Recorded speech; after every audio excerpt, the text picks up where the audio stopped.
Olá, meu nome é Jorge Otávio Guerra dos Santos. Eu sou aluno de Química 11 do Polo São Gonçalo, da turma 2021.2. Estou aqui para apresentar o meu seminário, nomeado como Funcionamento de Módulo Fotovoltaico a partir de células de silício monocromático e policromático. O Brasil tem como uma das principais fontes de energia o sistema hidrelétrico. Porém, nos seus últimos anos com a crise hídrica e a rede hidrelétrica não dando conta de todo o sistema nacional, é preciso que fontes alternativas como a termodinâmica seja cada vez mais usada. Além disso, fontes renováveis vêm sendo incentivadas pelo país, a partir de um decreto publicado em 2012, em que diz que qualquer pessoa física pode abastecer o sistema de rede hidrelétrica, desde que sua fonte de energia seja renovável, provocou um aquecimento nas indústrias, fazendo que cada vez mais placas fotovoltaicas sejam produzidas, popularmente conhecida como energia solar. Porém, para entender melhor um pouco sobre célula fotovoltaica, é preciso entender os materiais que a constituem. Os materiais encontrados na natureza podem apresentar três características em termos de condutividade. Podemos encontrar materiais condutores, semicondutores e isolantes. O que diferencia um do outro é a energia necessária para a retirada de um elétron da banda de valência para a banda de condução. O espaço entre essas bandas é denominado como gap. Os semicondutores têm uma energia de gap maior do que a dos condutores e menor do que a dos isolantes. Essa característica é essencial para o uso desses materiais nas células fotovoltaicas.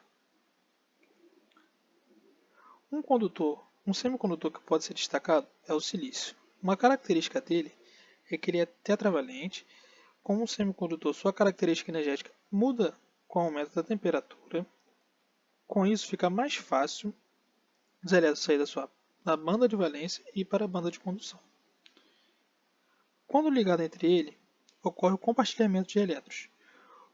Uma estrutura que só apresente um átomo de silício é chamada de cristal intrínseco. Dessa forma, quando há um aumento de temperatura no cristal, há uma quebra de ligações covalentes e assim gerando átomos livres. O espaço deixado por esses elétrons são chamados de lacuna. Quando os cristais são expostos a uma placa carregada, tende a se mover para o lado mais polarizado. Dessa forma, os elétrons se movem para um lado e as lacunas se movem para o outro, sempre um ao contrário do outro.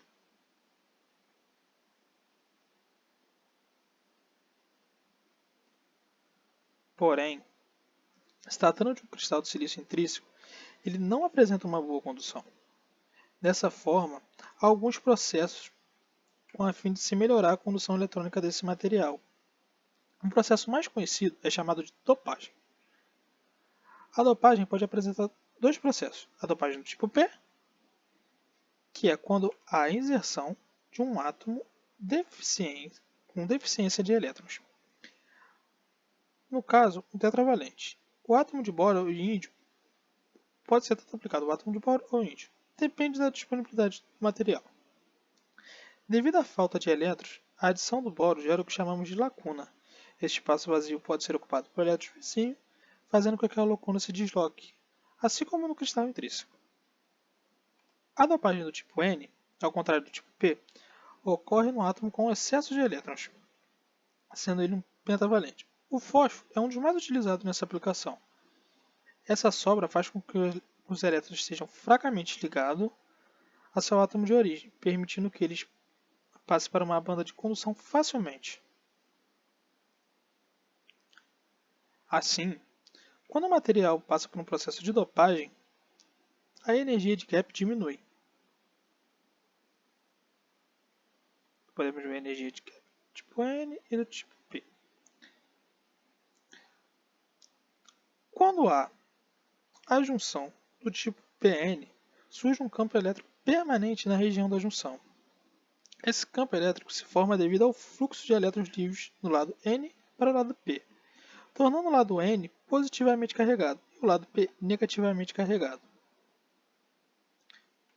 Quando há exposição da luz nesse material, alguns elétrons tendem a ficar mais energéticos devido à absorção de fótons. Com essa energia extra, os elétrons são acelerados, gerando uma corrente através da junção. Esse fluxo de corrente dá origem à diferença de potencial entre as duas faces da junção PN. Esse efeito é chamado de fotovoltaico.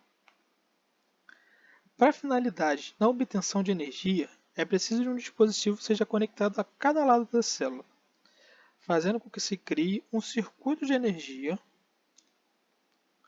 e toda a energia produzida seja aproveitada.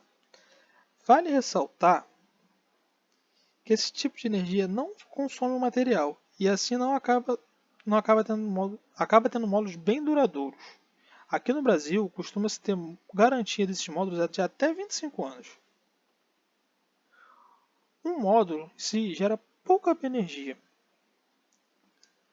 porém, as células são conectadas em séries. As células apresentam uma estrutura como a moldura de alumínio, o vidro, um EVA, célula fotovoltaica, outro EVA, uma proteção embaixo e a caixa de junção delas todas. As células são conectadas em série com a finalidade de obter a maior energia possível. Por isso as placas costumam ser bem grandes. Dessa forma, eu trago como conclusão todo o material produzido. O tema que eu posso tratar em sala de aula, utilizando esse material, seria os tipos de materiais e a condução de cada um, sendo eles isolantes, semicondutores ou condutores, seria um dos temas que poderia ser abordado. Uma visita técnica a um local com os módulos disponíveis, onde os alunos possam ver como é feita essa produção de energia, deles analisarem e como todo o processo é jogado para a rede pública, podendo se obter futuramente a energia de volta. Além disso, eu coloquei também o uso do aplicativo Tabela Periódica 2021. Por quê? Esse aplicativo traz imagens dos materiais.